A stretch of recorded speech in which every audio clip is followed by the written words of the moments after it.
पार्वती में निरंतर शीतल जल में खड़े होकर के तपस्या करती थी। पार्वती जी फलाहार और पत्ते का आहार ग्रहण कर कई वर्ष तक उसने कठोर तपस्या की। पश्चात उसने पत्तों का भी त्याग कर दिया और उसका उमा का जो नाम था उसके साथ उसका एक नाम और जुड़ गया, अपर्णा। ये भगवती का नाम हो गया अपर्णा। जिसने पत्तों का त्याग किया हो उसे जो है अपर्णा बोलते हैं। तेन देवे पर्वती कथिताम नामता शिवा। इस प्रकार तपस्या करते हुए तपोवन में पार्वती जी के 3000 वर्ष बीत गए। पार्वती माता की कठोर तपस्या से तीनों लोक संतप्त हो गया।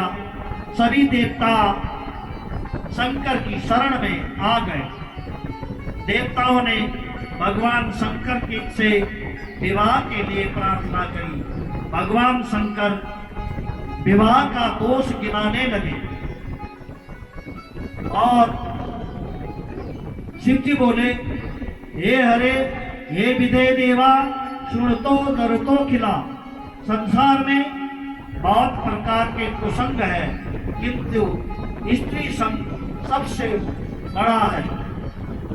लोहा दारू मय पासे दृढ़ बद्धो उच्चते। स्त्रादी पाशवी समद्धो उच्चते न कदाचना। लोहे और लकड़ी के पास में बंधा आदमी तो छूट सकता है, किंतु स्त्री के पास में बंधा हुआ व्यक्ति कभी मुक्त नहीं होता है। स्त्री संग से विषय बढ़ता है और विषयी जीव को स्वप्न में भी मोक्ष दुर्लभ है। विषयाकांत मनसा स्वप्ने मोक्षो भी दुर्लभा। फिर भी हे देवताओं, मैं भक्तों के वश में हूँ, इसलिए भक्त का कष्ट देख नहीं पाता हूँ, अतः मैं विवाह करने के लिए तैयार हूँ।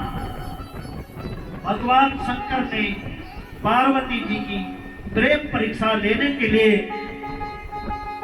सप्त ऋषियों को मां पार्वती के पास भेजा। सप्त ऋषियों ने जाकर पार्वती माता को दर्शन दिया और उनसे कहा, ऋषि निकोरी देखी तो कैसी, ऋषि निकोरी देखी कैसी, मूरत मंत्र तपस्या जैसी, मूरत मंत्र तपस्या जैसी, मूरत मंत्र तपस्या जैसी। मानव तपस्या की मूर्ति बन करके तपस्या कर रही हो। इतनी कठोर तपस्या करते हुए उन ऋषि मुनियों ने देखा और उन्होंने पार्वती मैया से कहा, शृणु शैल सुते देवी किमर्थं तप्यते तपा, इच्छामि तम सुरोगम च किमफलं तदद्धादुना। और मानस में कहा गया है, यही अपराधों का तुम चाहो, यही अपराधों का तुम चाहो, यही अपराधों का तुम चाहो, यही अपराध का तुम चाहो। हम सन सत्य परम की न कहो, हम सन सत्य परम की न कहो।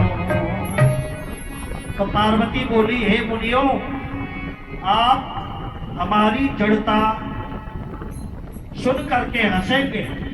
मेरा मन दृढ़ करके जल के ऊपर दीवार बनाना चाहता है। मैं अपने गुरु नारद जी के वचनों को मानकर भगवान शिव को ही पति रूप में प्राप्त करने के लिए तपस्या कर रही हूँ। रुद्रपति भवन्ते में विदायेति मनोरथम। सप्तऋषि एक स्वर में हंसने लगे पार्वती का मजाक उड़ाने लगे। तुमने नारद को अपना गुरु बनाया है। नारद तो बड़ा पाखंडी है।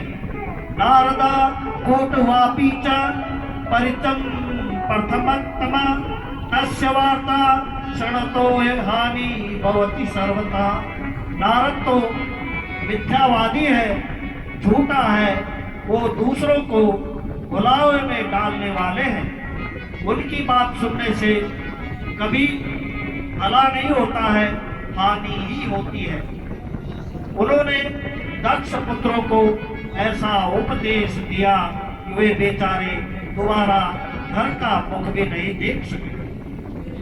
चित्रकेतु का घर उन्होंने चौपट कर दिया। बेचारे हिरण्यकश्यप को तो मरवा दिया। ऐसे नारद के वचनों पर विश्वास करके तुम शिव को पति बनाना चाहती है, वो तो सहज उदासीन है। तेही के वचन मान विश्वासा, तेही के वचन मान विश्वासा, तुम तारा पति सहज उदासा, सहज उदासा। निर्गुण नीलज उमेश कपाली, निर्गुण नीलज उमेश कपाली, अपना आगे हटि मार जा।